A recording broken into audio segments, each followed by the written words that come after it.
Hey guys, Kaiju Talk here, and yes, I am finally back, and I am very sorry that I took a long break without uploading any videos. It was because I had break from school.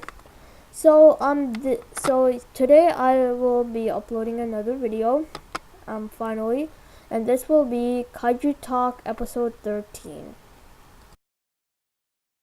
Now, right then, you guys would be wondering what in the world is Kaiju Talk.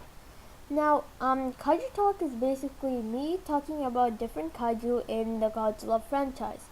For example, Anguirus, Baragons, kaiju like that. And I'm going to do it in the order the films go. Like, what I mean by that is like, for example, Anguirus, which appeared in Godzilla Rage Again, and then Mothra, who appeared in Godzilla vs. Mothra in the Showa era, and then King Ghidorah, who appeared in Ghidorah, the three-headed monster. So I'm gonna go like that. Now, what I'm really gonna talk about with you guys in this Kaiju Talk thing is well, okay, let me tell you guys now what I'm gonna talk about. So first, I'm just gonna tell you guys like a brief introduction of the kaiju. What's my opinion on it? If it's like my most favorite, or if it's okay in the middle, or like stuff like that. And then I'm going to tell you guys his data. Now, not his exact data. What I mean by that is like if the kaiju is like 69 feet tall, I'm not gonna tell you guys he's 69 feet tall. Instead, I'm just gonna tell you guys if he's like massive. Like what I mean by that is like if he's like towering Godzilla, or if he's a little shorter than Godzilla, or half the size of Godzilla. Then I'm going to tell you guys like how he looked in the Godzilla 2014 franchise, which I think is the most interesting thing of the kaiju data. Now, in the part where I'm going to talk about how he looked in the Godzilla 2014 franchise, basically I'm going to tell you guys my opinion on the kaiju's origin, his size, how he looked like, and like the stuff like that, in the like how he'd be in the Godzilla 2014 franchise. Similar to what I did to Mechagodzilla very recently and King Ghidorah like a little while back. So basically, I'm gonna post this picture up, and I'm gonna tell you guys the differences from that picture. It's gonna be how he looked in their point of view, and I'm gonna tell you guys the differences of that picture and how he looked in my opinion. So Kaiju Talk episode 13 will be on Megalon. So, as always, I'm going to tell you guys my opinion on Megalon and a brief intro of him. So, Megalon had his first appearance in the film Godzilla vs. Megalon, which was also, I think, his last appearance. And, he's basically this gigantic bug with, a lightning shooter bolt thing on his head and, drill hands. So basically, I don't really know his full origin, but I do know that he is from an underground city called Zootopia in the film Godzilla vs. Megalon. In my opinion, I think Megalon is a pretty cool character.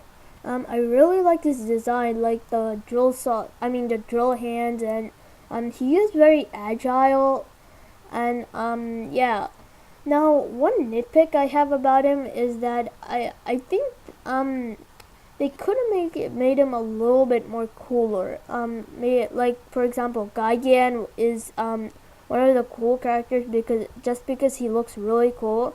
Maybe they could have just modified Megalon a little bit, and it could have been one of the coolest characters in the Godzilla franchise.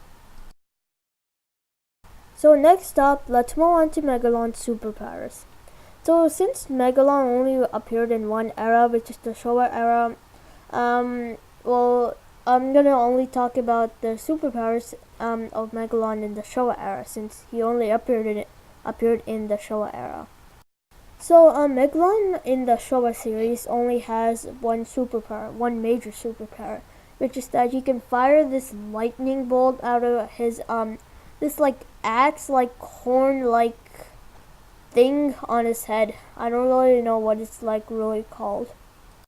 The other superpowers Megalon has are pretty minor, and they're that Megalon is very agile, and in the movie, which I watched a long time ago, but I do remember this, and it's that Megalon could jump really high, and I think he could also run really fast, but I don't really think so, and which means that Megalon is pretty agile. My opinion on Megalon's superpowers is that I think he has enough. Yeah, he has one major superpower, and he has drill hands, which is pretty useful, and he is pretty agile. And yeah, that kind of makes him a pretty powerful character. So next, let's talk about how massive Megalon is. So Megalon, since he appeared in the show era, I'm only gonna talk about him and his height in the show era. So I think he's about 60 to 70 meters tall, because that's how tall most of the enemies are in the Showa era.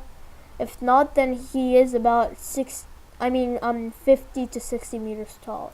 So yeah. So let's move on to how Megalon would look in the Godzilla 2014 trilogy. So again, let's move on to how Megalon would look in the Godzilla 2014 trilogy. So I selected this image mainly because it best represents how I think Megalon should look in the Godzilla 2014 trilogy. Now I have to tell you guys that there are literally no differences from this image and how I think Megalon should be in the Godzilla 2014 trilogy. Now I know that living animals can't have drills, especially metal drills. So what Gareth Edwards could do to Megalon is that instead of a metal drill, he could do like this very sharp pointy like drill like thing, but it's not made of metal, and it doesn't like spin, like rotate or spin. Maybe like made out of bone, and it's covered by Megalon's flesh. So yeah, it should be like that, since living animals, it isn't realistic for living animals to have metal drills on them. So next up, what could Megalon's origin be? So Megalon could probably be a mutated bug, probably a mutated grasshopper or something, or a mutated dragonfly, maybe, I don't know, probably a mutated bug. And but he's mutated by a nuclear bomb, and I don't know how he would get his drill-like things on his hands. Probably some, yeah, I don't know. That's for them to figure out. So yeah. Or Megalon's origin could also go like this in the Godzilla 2014 trilogy. Remember the Muto's metamorphosis? It hatched from its egg, and then it made a cocoon. Maybe Megalon could be that when the Muto hatches from its egg, the Muto that hatched from its egg gets mutated from a nuclear bomb and turns into Megalon. Or it could also be that when the Muto built the cocoon, where like the how do I say this? It like the humans destroyed the cocoon before the Muto was supposed to hatch. So maybe that, and when the Muto came out, it was basically like Megalon. So maybe that could be the origin. And oh yeah, Megalon's drill-like pointy hand, whatever they're called. Remember the Muto had I guess its hands were like really pointy, and it could cause an electromagnetic pulse. So those hands, when it hatched or it got mutated, those hands turned into Megalon's pointy drill-like hand thingies. And since the Muto's hands could cause an electromagnetic pulse, these new Megalon Joe-like thing hands would also be able to cause an magnetic pulse too. Phew, that was a long video. Anyway, that is about it for this video. I hope you guys enjoyed this video, and yeah, I will see you guys later.